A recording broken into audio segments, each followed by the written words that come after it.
There shouldn't be any tension. That should have been the most fun a band's ever had. The tighter a group is, the deeper a betrayal by any member cuts. Bands are, when they work, tightly knit groups. The cutthroat music business and the hardened world of rock and roll don't negate that. What they do create is a tendency for betrayal to be more common. Keep watching as we go over some legendary rock stars betrayed by their own band. Dave Mustaine. Substance abuse was a major issue for most members of Metallica. It even earned them the nickname Alcoholica from their fan base. However, even they knew when the party was over. Original lead guitarist Dave Mustaine was kicked out of the band in 1983 while they were on the East Coast preparing to make their next record. It was the result of internal conflicts and substance abuse. The betrayal was in how sudden it was. The band didn't give him any warning. They simply woke him up one morning and gave him about an hour's notice to pack up and go home. This was despite all the contributions Dave had made to Metallica's music. He had writing credits on almost all of their early albums. Dave went on to bigger and better things. He founded Megadeath, another one of the big four thrash metal bands alongside Metallica. Jason Newsted. Metallica doesn't have the best reputation for how they treat bandmates. The tragic loss of Cliff Burton left everyone on edge. The band took out its emotions on Jason Newsted, the bassist hired to replace him. They treated him like he was a new member of a fraternity, hazing him during early tours.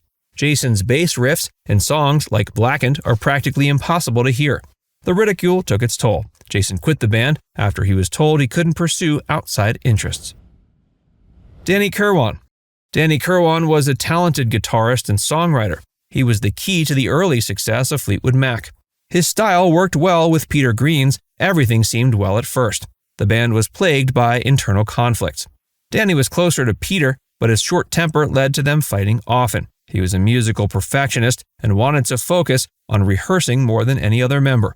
Peter eventually left in 1970. He didn't want to be tied to a specific musical style and wanted a break from their rigorous touring schedule. Jeremy Spencer abruptly left in 1971. Fleetwood Mac couldn't continue with one guitarist, so their manager, Clifford Davis, called Peter Green up. He agreed to temporarily rejoin. David felt overshadowed as Peter took over. Their last concert together was a long string of improvisation on March 27, 1971.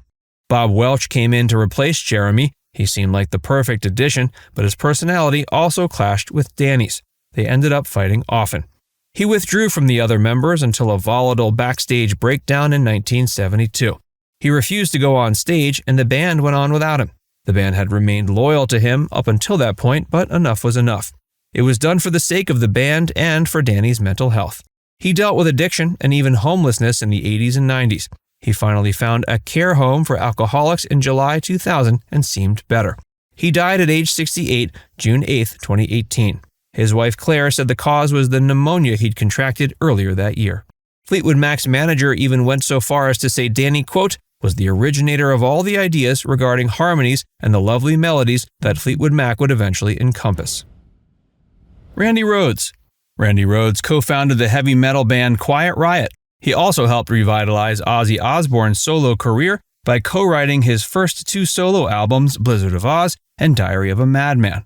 The band was going through changes and had a few temporary breakups, with members being let go. Randy was even let go by future Mrs. Sharon Osbourne early, though returned and then drunkenly temporarily fired by Ozzy. He considered quitting to study classical guitar, but he was too late. Randy Rhoads died in a plane crash March 19, 1982. He was posthumously inducted into the Rock and Roll Hall of Fame in 2021. Dave Mason. Dave Mason co-founded the band Traffic. He was also a major songwriting force and lead guitarist.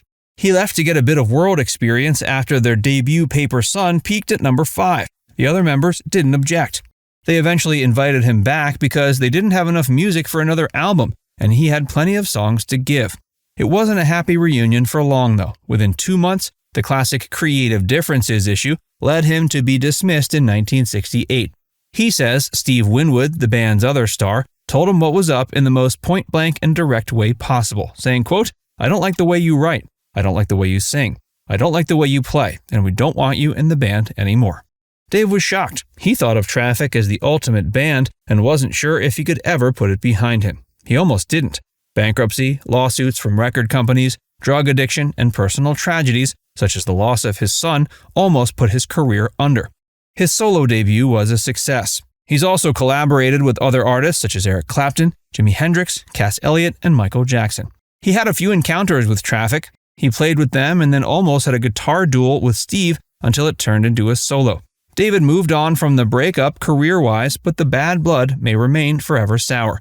He said, quote, "On one level, I could hate every one of them, but without that opportunity, I never would have had the platform to do what I went on to do. I'm not one to hold grudges, but I'm also not one to forget." Don Powell. Don was a major part of the success of the glam rock Slade in the 1970s. He was abruptly fired in 2020 in an email. The betrayal led to bitter public disputes. He's continued with his own independent music to varying success. Slade's legacy remains, but they've faded now that the glam rock movement is over. Pete Willis. Pete Willis was the mind behind many of Def Leppard's best songs. That was until drugs and alcohol left him out of his mind.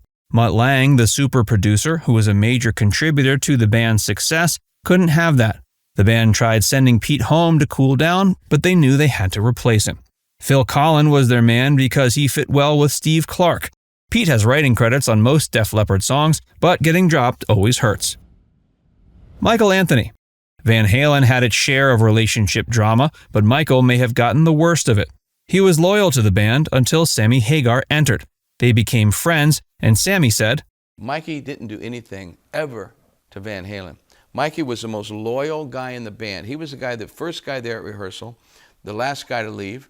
However, it caused Michael's role to diminish. The band eventually lowered his backing vocals and bass to make more room for Eddie. The other members seemed more and more determined to erase him. They went so far as to remove Michael's face from albums he'd played on. Dave Abbruzzese. Not every musician thinks it's okay to want to be a rock star. Dave Abbruzzese loved it when Pearl Jam became successful. Eddie Vedder thought that was betraying the very essence of grunge music. The two had never gotten along, but it was the straw that broke the camel's back. The feud even inspired songs. Glorified G is a recreation of a fight where Eddie criticized Dave for owning firearms. The two didn't speak during tours, and it eventually got to a boiling point. Dave was fired during the recording of the album Vitalogy. The betrayal had long-lasting effects. Dave's legacy was tarnished by all the infighting. He was the primary drummer for most of Pearl Jam's run, but also the only one not accepted into the Rock and Roll Hall of Fame. Pete Best. Betrayals always sting, but they can be for the greater good. Pete Best was the original drummer for the Beatles, and he helped them go from gigging at bars to getting a record deal. However, they didn't get along. John even allegedly said, "And we were always going to dump him when we could find a decent drummer, you know." They found Ringo Starr. He was a better fit for their music, and all the members loved him after a few sessions. The way they told Pete about it was as cold as could be. He was sent into manager Brian Epstein's office and told the boys wanted Ringo and he was out. Paul even allegedly called into the office to make sure the deed was done. It may have led to one of the greatest musical collaborations of all time, but there must have been a less cruel way of cutting Pete loose. Now it's time to hear from you. What rock bands are you a loyal fan of? Let us know in the comments section below.